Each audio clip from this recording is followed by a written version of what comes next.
बोलिए, अर्था षड पदार्था। हाँ है?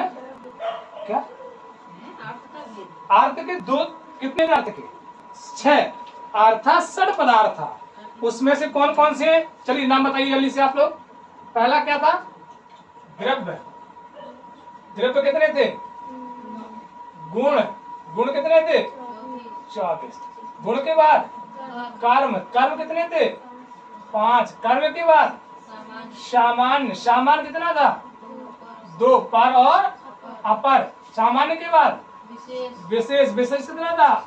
अनंत। विशेष कितना था? अनंत। विशेष के बाद समवाय। और समवाय कितना था? 1 था। तो 1 2 3 4 5 6 अर्था षड पदार्थ था। यही बात थी ना? अच्छा, ये अर्था किसका भेद था? ये प्रमेय का भेद था। अब प्रमेय कितनी थी? 12 थी। और प्रमेय किसका भेद था? पदार्थ का।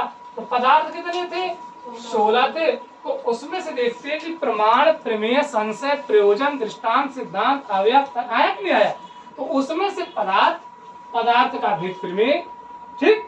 और अर्थात जो 16 पदार्थ थे उसमें से दूसरा पदार्थ कौन है? प्रमेय है। प्रमेय में 12 प्रमेय, और 12 प्रमेय में से दूसरी प्रमेय का नाम क्या है? प्रमेय का नाम, पहली प्रमेय कौन है? आत्मा। दूसरी प्रमेय शरीर। तीसरी प्रमेय इंद्रिय। चौथी प्रमेय अर्थ। तो अर्था कद पदार्थ, अर्था षड पदार्थ। उसमें से आपको मैं द्रव्य पढ़ा चुका हूँ, द्रव्य की पूरी डेफिनेशन लिखवा चुका हूँ। अब हम लोग गुण की बात कर रहे थे। 24 गुणों में से आज मैं 7वें गुण की चर्चा करने जा रहा हूँ। ध्यान से सुनिएगा। कह रहे हैं कि पृथकत्वम, तो पृथक व्यवहार असाधारण, असाधारणम कारणम। और ये कितने प्रकार का होता है? 2। 1 और 2। अर्थात एक पृथकत्वम और द्वि पृथकत्वम, ये भेद से 2 प्रकार का होता है। उसी प्रकार से संयोग कहता है संयोगा संयुक्त व्यवहार हेतु गुणा। और ये कितने प्रकार का होता है? तो ये अन्यतर, उभयज और संयोगक, संयोगज के भेद से 3 प्रकार का हो जाता है। उसी प्रकार से विभाग, विभागो अपि विभक्त प्रत्यय हेतु। तो प्रत्यय हेतु तो ये भी 3 प्रकार से होता है, अन्यतर, उभय और विभागज। विभागज के भेद से 3 प्रकार का हो जाता है। उसी प्रकार से परत्व और अपरत्व, ध्यान रखना 2 है यहाँ पर, परत्व और अपरत्व। तो परत्व अपरत्व, पर और अपर व्यवहार असाधारण कारण। और ये कितने प्रकार का होता है? 2। तो दिक्कृत और कालकृत होता है। तो ये भी आपको नोट करना है।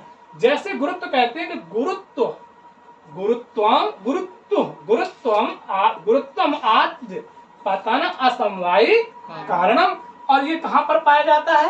ये पृथ्वी और जल में पाया जाता है। और द्रवत्व क्या है? तो द्रवत्वम आद्यस्य, आद्यस्य असमवायी कारणम। और ये कहाँ पर पाया जाता है? पृथ्वी, तेज और जल में। उसी प्रकार से कहते हैं स्नेह। तो स्नेह क्या कह रहा है? स्नेहस्य का चिक्कणतः जल मात्र वृत्ति। तो ये किस में पाया जाता है?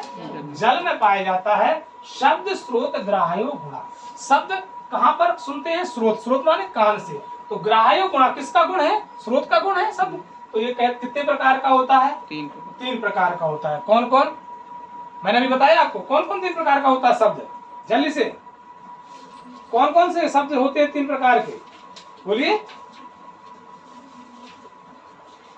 लिखिए वहीं पर आप लोग। स्रोत द्वारा, शब्द की व्युत्पत्ति के द्वारा और शब्द की अनित्यता के कारण ये 3 प्रकार का हो जाता है। हो जाता है कि नहीं हो जाता है? उसी प्रकार से बुद्धि कहते हैं अर्थ प्रकाशो बुद्धि। और ईश्वर की बुद्धि नित्य होती है और अन्य लोगों की बुद्धि अनित्य होती है। कह रहे दुख सुख क्या है? तो कहते हैं प्रीति सुखम, प्रेम ही सुख है।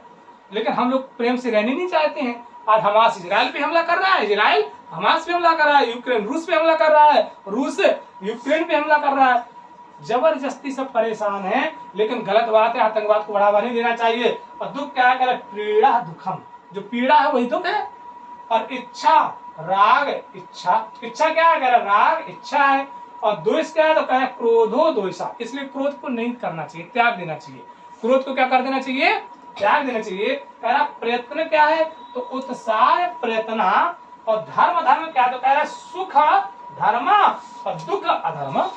तो सुख दुख यो असाधारण कारणे। और संस्कार क्या है? संस्कार व्यवहार असाधारण कारणम संस्कार। तो यही सीधे सीधे डेफिनेशन पूछता भी है, यूजीसी हो चाहे प्रवक्ता हो। तो आप लोगों को ये ध्यान रखना है। और भी कोई समस्या हो आप लोग बिल्कुल हमसे पूछ